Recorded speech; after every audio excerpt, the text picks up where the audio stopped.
But it's a new reality for the PRC, one that has been shocking, frankly, to Chinese citizens who are not used to their nationals being attacked, killed, and kidnapped across the world.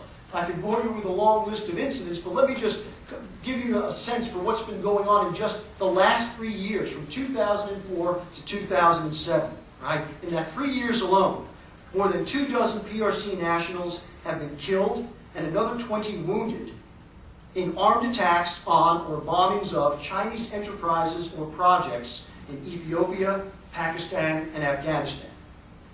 At least 74 Ethiopian workers were shot and killed at a Sinopec oil field in Ethiopia just a few months ago. That's in addition to the 9 Chinese nationals who were gunned down by 200 members of the Ogaden Liberation Army.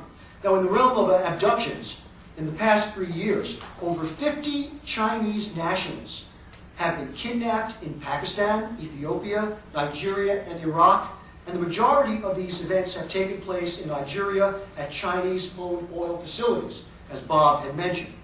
And since 2004, here's one that really got my attention. Since 2004, almost 1,000 Chinese citizens have had to be evacuated from overseas locations due to riots, civil war, or other acts of violence. 325 from East Timor, 200 from Tonga, 143 from Lebanon, and 243 from the Solomon Islands. At one point in 2006, 200 PRC nationals in East Timor fled to the Chinese embassy compound in search of safe haven, water, and shelter. Now, for those of you who've ever spent any time in a Chinese airport, let alone a Chinese embassy in a third country during a civil war, the graphic that comes in my mind is absolutely amazing. That's a lot of people in harm's way in just 3 years. Now, as ever in China, as ever, the first reaction to this problem has been to establish a government education campaign.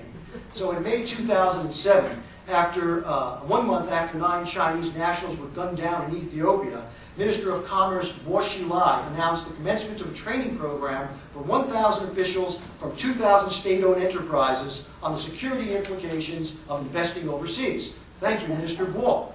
Now, while the state-owned enterprises, on one hand, have been coming to the government for protection overseas, the message that the government is giving the state-owned enterprises is, hey, it's your problem, not ours. That's an amazing message for what's supposed to be some totalitarian, centrally controlled, authoritarian regime. You're on your own, good luck, let us know how it turns out. So consequently in China, we're starting to see the rise. This is where it gets interesting. For those of you who have an entrepreneurial bent, we're starting to see the rise in China of for-profit political risk consultancies, newly formed commercial security firms that provide both big tough guys and technical surveillance materials, and a growing sideline business for traditional government think tanks that now take on research projects for paying customers in the commercial sector.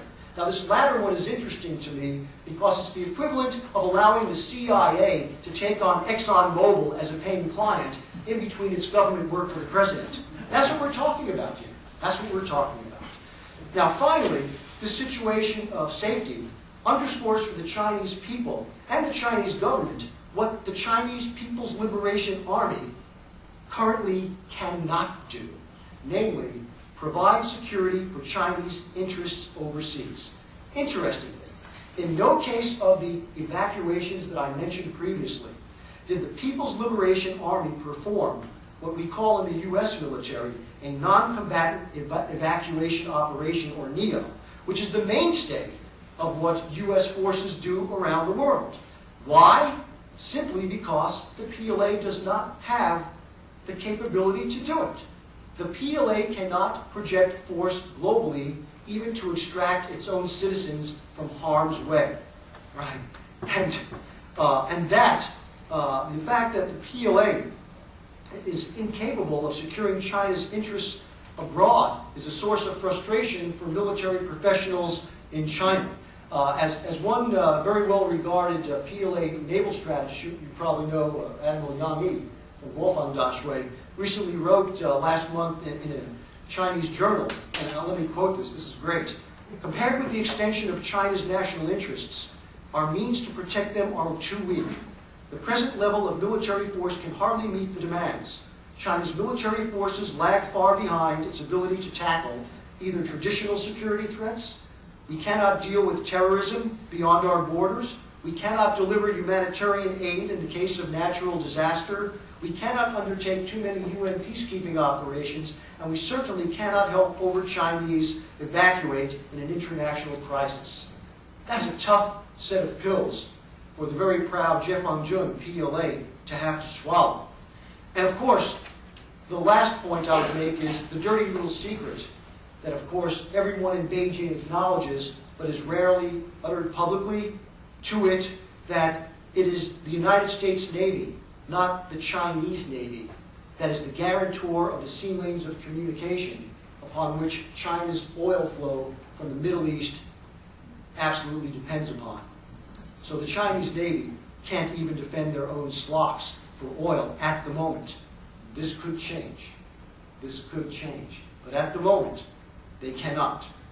Now, the final point I would make is that Beijing is increasingly sensitive to the fact that the activities and actions of some of its state-owned enterprises and nationals overseas is sometimes, not always, but sometimes undermining Beijing's carefully crafted foreign perception management objectives. That's a mouthful, isn't it? That's why I had to write it down. Beijing would prefer to have its investments and activities overseas viewed as benign undertakings that are considered win-win propositions for China and the host nation, especially in the developing world. And in some cases, this is in fact the case, especially in some of the world's poorest regions where the QPQ, the quid pro quo, for PRC investment opportunities and access to raw materials is providing the host nation with much-needed infrastructure construction, soft loans, and the introduction of low-cost Chinese consumer goods. Now, to the degree that Chinese largesse and its policy of non-interference, as Bob mentioned earlier, in foreign internal affairs is welcomed abroad, Beijing accrues the so-called soft power that some here in the U.S. see as China's most powerful foreign policy asset. If nothing else, Beijing certainly accrues some soft power traction with the ruling elite in countries in which the Chinese are deeply invested.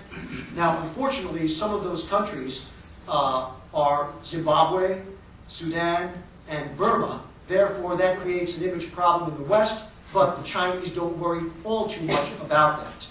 But the fact of the matter is that there actually is a dark side to China's foreign economic activities that is a drag on Chinese perceptions abroad.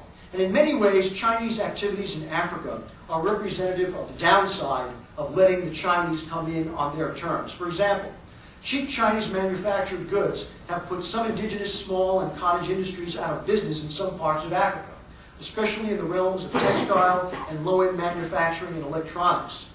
Also, Chinese infrastructure projects do not always, in fact rarely, create jobs or relieve host country unemployment, because Chinese laborers are brought in by the tens of thousands to do the work. Moreover, African raw materials are oftentimes shipped directly back to China without any value-added processing done by the local workforce, and those jobs that are created by Chinese firms in Africa tend to be the most dangerous, prone to high accident rates, and of course, the lowest paying. And finally, the Chinese in Africa are not known for being good stewards of the environment.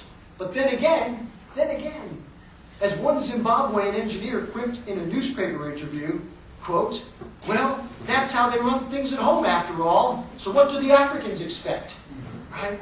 Now, in some cases, African resentment at Chinese lack of social consciousness or bad corporate practices has erupted in violence.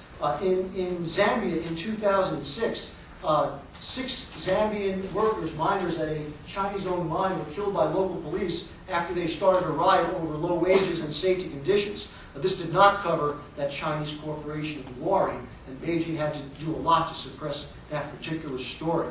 So to borrow from the title of the 1958 novel, The Ugly American, in some quarters of the world, Beijing increasingly risks being viewed the same way as the American antagonist of that novel, which would be ironic given China's traditional self-declared status as primus inter pares among the developing nations with colonial pasts.